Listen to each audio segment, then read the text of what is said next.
بسم اللہ الرحمن الرحیم نحمد و نصلی علی رسول الکریم۔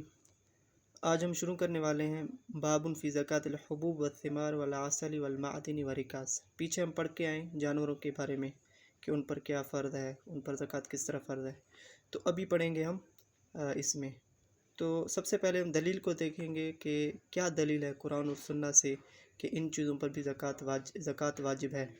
تو اللہ تعالیٰ فرماتے ہیں یا ایھا الذین آمنوا انفقوا من طیبات ما کسبتم ومما اخرجنا لکم من الارض، اے ایمان والو خرچ کرو پاکیزہ چیزوں میں سے جو تم نے کمایا، یعنی کہ یہ چیزیں جو ہم پڑھ کے آئے پیچھے۔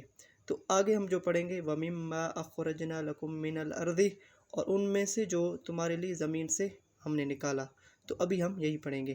تو ان میں سے زمین میں سے جو چیزیں نکلتی ہیں وَزَكَاةُ تُسَمَّى نَفَقَةً، ابھی جو آیت ہے آگے وَالَّذِينَ يَكْنِزُونَ الذَّهَبَ وَالْفِضَّةَ وَلَا يُنْفِقُونَهَا فِي سَبِيلِ اللَّهِ، وہ لوگ جو اسٹور کرتے ہیں، اکٹھا کرتے ہیں سونا اور چاندی، اور نہیں وہ خرچ کرتے اس کو اللہ کی راہ میں۔ یہاں پر جو زکوٰۃ کا معنی لیا گیا ہے نفق کے، ابھی دیکھیں ينفقو ہے، یہاں پر زکوٰۃ کے بارے میں کچھ نہیں، لیکن یہاں پر زکوٰۃ اصل اس کی جگہ، ٹھیک ہے۔ ابھی سنت کے بارے میں، تو سنت کیا حکم دیتا ہے کہ زکوٰۃ نکالو الحبوب و ثمار و بیان مقداریہ، یعنی کہ جو دانے دار چیزیں ہیں، حبوب جمع حب کا، ٹھیک ہے، اور ثمار پھل کو کہتے ہیں، فروٹس کو کہتے ہیں۔ وَأَجْمَعَ الْمُسْلِمُونَ عَلَى وُجُوبِهَا فِي الْبُرِّ وَالشَّعِيرِ وَالْتَمْرِ وَالزَّبِيبِ۔ تو سب سے پہلے ہم نے قرآن سے دلیل دیا، پھر اس کے بعد سنت سے، پھر جو تیسری دلیل ہے وہ ہے اجماع امت، اجماع مسلمان، یعنی کہ جو علماء ہیں۔ تو انہوں نے جو واجب کی، انہوں نے ان کے ذریعے جو وہ کہتے ہیں کہ واجب ہے گندم پر، شعیر جو پر، اور کھجور پر، اور کشمش پر۔ تو فتجب الزکوٰۃ فی الحبوب کلھا، یعنی کہ جو چیزیں دانے دار ہیں ان سب پر زکوٰۃ واجب ہے، جس طرح ہے حنطہ والشعیر والارز والدخن وسائر الحبوب۔ حنطہ بھی گندم کو کہتے ہیں، ٹھیک ہے، چاور ارز کو، والدخن باجرہ کو، وسائر الحبوب۔ قال علیہ الصلاۃ والسلام لیس فیما دون خمسۃ اوساق من حب ولا تمر صدقہ، یعنی کہ جو خمسۃ اوساق، یعنی کہ 5 اوسق سے جو چیز کم ہو تو اس پر زکوٰۃ نہیں ہے، چاہے وہ کھجور ہو، چاہے جو بھی چیز ہو۔ تو وقال علیہ الصلاۃ والسلام فیما سقط السماء والعیون او کان عسریا العشر، یعنی کہ جو آسمان سے یعنی کہ نیچے آئے، یعنی کہ برسات اور چشمے، جو یعنی کہ چشموں اور برسات کے پانی سے جب فصلوں کو پانی آتا ہے تو ان پر ہے 10 حصہ، 10واں حصہ، یعنی کہ آپ 100 من کر لیں، 100 من میں سے 10 من ہے وہ اللہ کی راہ میں دینا، یا 100 kg کر لیں، اس میں 10 kg کس کا ہے؟ اللہ تعالیٰ کی راہ میں دینا ہے، اس کو زکوٰۃ یعنی عشر کہتے ہیں، یعنی کہ عشر فقہی لفظ میں، لیکن زکوٰۃ اصل میں۔ وتجب الزکوٰۃ فی الثمار، یعنی کہ ابھی ثمار پر کس طرح فرض ہے، اس کے کیا شرائط ہیں؟ کالتمر والزیب ونحوہما من کل ما یقال ویدخر، یعنی کہ یہ 2 شرطیں ہیں پائی جائیں جس پھل میں تو ان پر زکوٰۃ ہے، یعنی کہ ان کا وزن کیا جائے اور ان کو اسٹور کیا جائے۔ ولا تجب الزکوٰۃ الا فیما یبلغ النصاب، اور زکوٰۃ اس وقت واجب ہو جاتی ہے جب وہ نصاب کو پہنچ جائے۔ نصاب ہم نے ابھی ذکر کیا، آگے ہم کیلکولیشن کر کے اس کو بتاتے ہیں کہ آج کے دور میں اوسق کی کیا یعنی مقدار ہے، کس طرح ہے کیجیز میں، من میں۔ حدیث ابی سعید الخدری رضی اللہ عنہ یرفع لیس فیما دون خمسۃ اوسق صدقہ، تو یہی سیمی حدیث ہے۔ والوسق 60 ساعا بساع نبوی صلی اللہ علیہ وسلم، جو وسق ایک ہوتا ہے وہ 60 سا، یعنی کہ 1 سا کا جو وزن ہے وہ 2.5 کلو ہے، ٹھیک ہے۔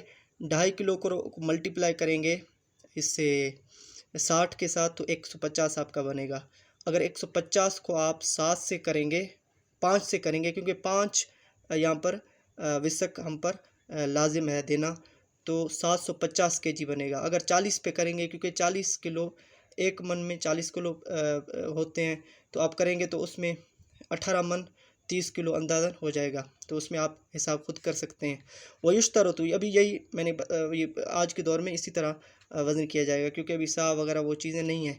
وَيُشْتَرَطُ فِي زَكَاةِ الْحُبُوبِ وَالثِّمَارِ أَنْ يَكُونَ النِّصَابُ مَمْلُوكًا لَهُ وَقْتَ وُجُوبِ الزَّكَاةِ۔ اب جو شرائط، جو یعنی کہ جو دانے دار چیزیں ہیں اور جو ثمار ہے جس کو جمع کیا جائے اور جو اسٹور کیا جائے اور جس کا وزن کیا جائے اسی پر یعنی کہ پھلوں پر ہے، تو ان کا نصاب جب ملکیت میں آ جائے، یعنی کہ اس شخص کے، جب وہ زکوٰۃ واجب یعنی کہ اس وقت زکوٰۃ واجب ہونے والا ہو، یعنی کہ جب پھل اور فروٹ یا کوئی چیز ہے اس وقت اس صاحب نصاب کے پاس ہوں، جب یعنی کہ اس پر زکوٰۃ واجب ہو، یعنی کہ ابھی زکوٰۃ واجب ہونے کا ٹائم کیا ہوتا ہے؟ اشتداد الحب فی الزرع، یعنی کہ جو دانہ ہوتا ہے وہ پک جاتا ہے، یا فروٹ وغیرہ ہوتے ہیں وہ پک جاتے ہیں، تو ان پر زکوٰۃ واجب ہو جاتا ہے۔ اس وقت اگر کسی کے ملکیت میں ہے تو اس وقت کیا ہو جاتا ہے؟ زکوٰۃ واجب ہو جاتا ہے۔ یہ پہلا شرط تھا۔ یشترط لوجوب زکوٰۃ فی الحبوب والثمار شرطان، ابھی دو شرط آئے ہیں۔ کیا کیا شرائط ہیں جس پر ہمیں زکوٰۃ دینا ہے؟ الاول بلوغ نصاب اعلیٰ ما سبق بیانہ، یعنی کہ نصاب کو پہنچ جائے۔ نصاب کتنا تھا؟ 750 ہم نے اندازہ کیا تھا کلو۔ الثانی ان یکون مملوکا لہو وقت وجوب زکوٰۃ، ابھی میں نے وہ پہلے بھی بات کی ہے کہ اسی وقت یعنی کہ اس صاحب نصاب کے پاس ہوں جب زکوٰۃ واجب ہو، یعنی کہ جب زکوٰۃ مثلا آپ کے پاس فروٹ ہے، ٹھیک ہے، آپ کا باغ ہے اور پکنا شروع ہوا ہے تو آپ کی ملکیت ہے تو آپ پر واجب ہو گیا، یعنی کہ آپ کسی اور کو بیچتے ہیں تو جو خریدنے والا ہے اس پر زکوٰۃ نہیں ہے بلکہ بیچنے والے پر زکوٰۃ ہے، کیونکہ اس وقت جب واجب ہوا تھا زکوٰۃ تو اس وقت آپ کی ملکیت میں تھی وہ چیز۔ یہ آگے وہی چیز بیان ہو رہا ہے کہ کس کس پر ہے، یعنی کہ جو خریدنے والے پر اس پر زکوٰۃ نہیں ہے۔ او اخذ اجرۃ لحسادتی، جو کاٹتا ہے اور اجرت لیتا ہے اس پر بھی نہیں ہے۔ او حصلت باللقاط، اور جو یعنی کہ کام کاج کر کے وہ جو پیسہ لیتا ہے اور صاحب نصاب بھی بن جاتا ہے پھر بھی اس پر زکوٰۃ واجب نہیں ہوتا، ٹھیک ہے۔ والقدر الواجب اخراج فی زکوٰۃ الحبوب والثمار یختلف باختلاف وسیلۃ السقی، ابھی دو چیزیں ہیں۔ سب سے پہلے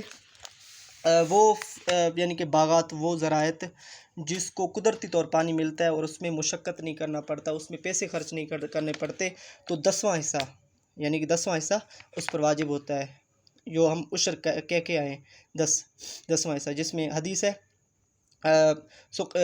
ساقط السماء والعیون او کان عسریا العشر، یعنی کہ جو آسمان سے برسات اور چشموں کے ذریعے سے، یا وہ درخت وغیرہ جن کی جو جڑیں ہیں وہ مضبوط ہوں اور گہرائی میں جا کر خود پانی ایبزارب کریں تو اس میں کوئی مشقت نہیں ہوگا، تو اس پر بھی زکوٰۃ 10واں حصہ واجب ہے، یعنی عشر۔ ویجب فیما سقی بمؤنۃ من الآبار وغیرہ، اور جو چیزیں بغیر مشقت سے جن کو پانی پلایا گیا، ٹیوب ویل کے ذریعے سے، نہروں کے ذریعے سے پیسے بھر کے جن کو پانی دیا گیا تو اس پر نصف یعنی کہ واجب ہو جاتا ہے، یعنی کہ 10ویں کا نصف کون سا ہے؟ 5واں حصہ، تو 100 من میں سے آپ کو 5 من دینے پڑیں گے جو مشقت جس میں ہو، اور جس پر مشقت نہ ہو تو اس میں 10واں حصہ آپ کو دینا پڑے گا۔ تو یہی تھا۔ وقت وجوب زکوٰۃ فی الحبوب حین تشدد، وہی سائم بات ہے کہ وہ جب پک جائے تو اس پر زکوٰۃ واجب ہو جاتا ہے۔ تو انشاءاللہ آج یہی پارٹ یہاں پر ختم کرتے ہیں، تو انشاءاللہ جو آگے پڑھیں گے وہ دوسرے پارٹ میں انشاءاللہ بیان کریں گے۔